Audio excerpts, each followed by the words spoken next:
Hi, Expert Thomas here from thebreakupsadvice.com. Today's video is about mistakes, making mistakes during the breakup.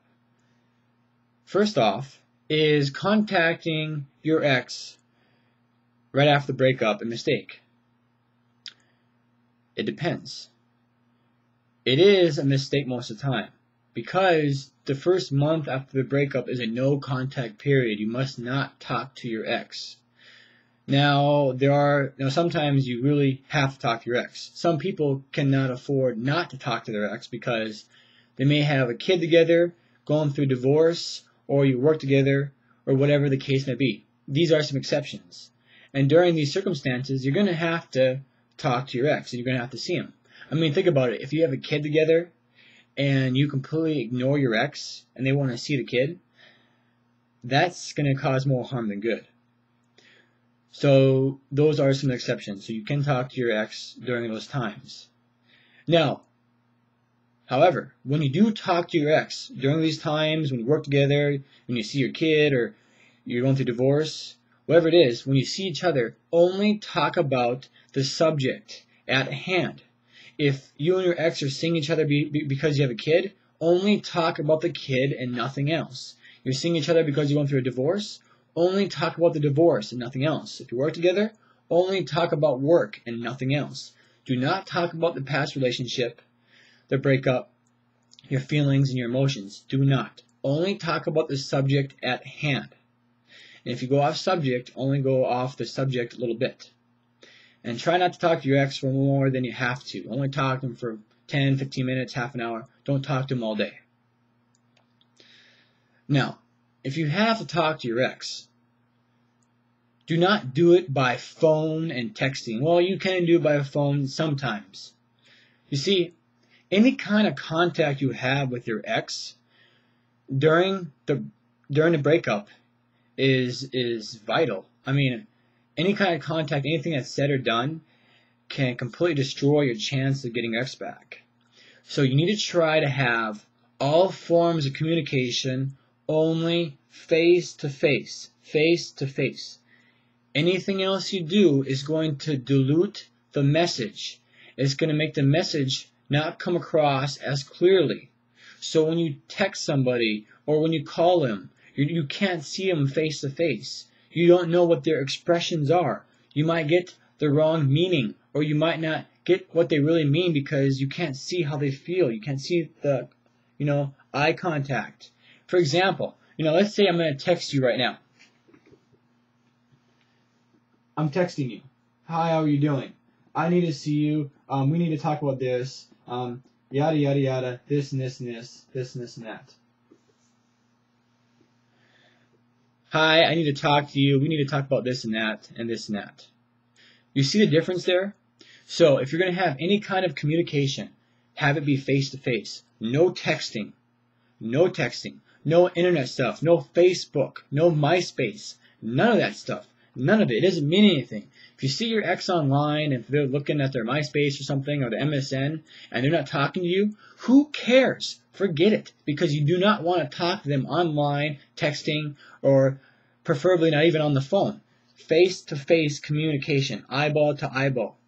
So you get the message, so you understand what is coming across. You do not want the message to get diluted whatsoever. So, face-to-face communication. No texting, no online, no MySpace, no Twitter, no MSN, no chat rooms, none of that stuff. Turn your computer off. If you see them online, ignore it. It means absolutely nothing. To make that very clear. Kind of got a little heated there, sorry. Now, when you do talk to your ex, when you absolutely have to talk to your ex, or when your ex calls you, okay, let's say if your ex calls you, you don't want to put off their phone calls. You want to answer their phone calls. You don't want them to feel like you're ignoring them.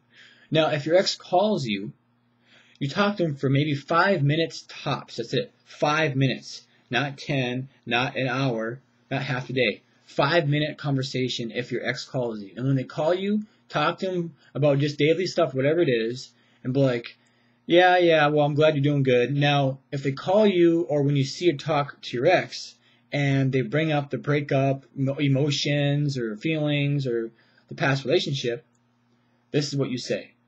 You say, I know you may have some unresolved feelings. I know you may have some unresolved feelings. I know. But right now is not the time to talk about this. Me and you are not ready to talk about this. Maybe sometime in the future we can talk about what has happened. But right now, let's try to enjoy each other's company. That's it. That's all you say. And when you say this, sound sympathetic. You don't want to sound cold or mean. Sound sympathetic. So they feel like you care about how they feel and that you're just not trying to put off this discussion and you don't care. You want to sound sympathetic. So that's how you handle communication with your ex. Preferably, do not even talk to your ex at all during the first month if you can. And do not talk about your feelings, emotions, past relationship, or the breakup. None of that stuff. It's very damaging. Remember, face-to-face contact. Face-to-face. It's important. Now, I also want to tell you this. You need to listen and do everything I tell you. You know, this stuff works. I've helped out lots of people. So the mistakes and all this stuff, this communication, everything I tell you, this whole process, what I tell you to do, you need to do everything. It works. Now, I know there may be some of you out there that may be thinking, well, my situation is completely different. It's completely off the wall. You can't help me. T.W. Jackson can't help me. You know, nobody can help me. Listen, all breakups go through the same process. You know, yes, they're all different stories and different people. Yes. But they all go through the same process. This step, that step, this happens, that happens, this happens. It's all the same thing. Generally, it's all the same thing. And it's very predictable when things happen, when things don't happen. I know, I've been doing this. So, you do what I tell you, it will help you. And you do what T.W. Jackson tells you, it will help you. So if you're reading The Magic of Making Up right now, read the book and follow it. If you're reading his book, great. But if you don't do anything he tells you in the book, it's obviously not going to help you. I mean, if you just buy the book and expect yourself just to get your ex back, it's not going to happen. You have to do what I tell you and what he tells you. And then you'll see some results. Now, I'm not trying to hard sell you or anything on this book. I'm really not, because it really does help, and I use it and it really helped me. So if you haven't started following a system yet, you need to. See, look at this. You're trying to get your ex back, right? If it was this easy to get your ex back, if it was this easy to survive and stop a breakup, everybody would be together. People would break up and get back together just like that. If it was that easy, the divorce rate wouldn't be over 50%. So obviously, a lot of people don't know how to handle a breakup. So you have to learn this process. Getting your ex back. How to get your ex back is a process. You have to go through this process and you have to learn this process. If you don't know how to do this process, if you don't know what to do during the process, you will not get your ex back. So, by you following what I tell you to do and by you doing what T.W. Jackson tells you to do, you will learn this process. You will figure this out. So by you following my free training course and by you reading The Magic of Making Up, you will learn this entire process and you'll learn exactly how to survive and stop a breakup. So if you haven't started following The Magic of Making Up, you need to. You know, yeah, it's like $40, it's $30, whatever the price is. You know, you can't put a price on love. You cannot. There's no price. I mean, I would have spent thousands of dollars to learn how to get my ex back if I could have. And now we're back together. Thank God. You know, I would have spent any kind of money. You can't put a price on love if you really love somebody and if you really want them back. So with that being said, if you have not started following T.W. Jackson's system, The Magic of Making Up, I highly recommend you do. It's not a necessity, but it will help you in the long run. So click the link below the video, check out his system, The Magic of Making Up, and I'll talk to you soon. And if you have any questions about anything, if you made any mistakes, let me know. I'll talk to you soon. Have a good day. Bye.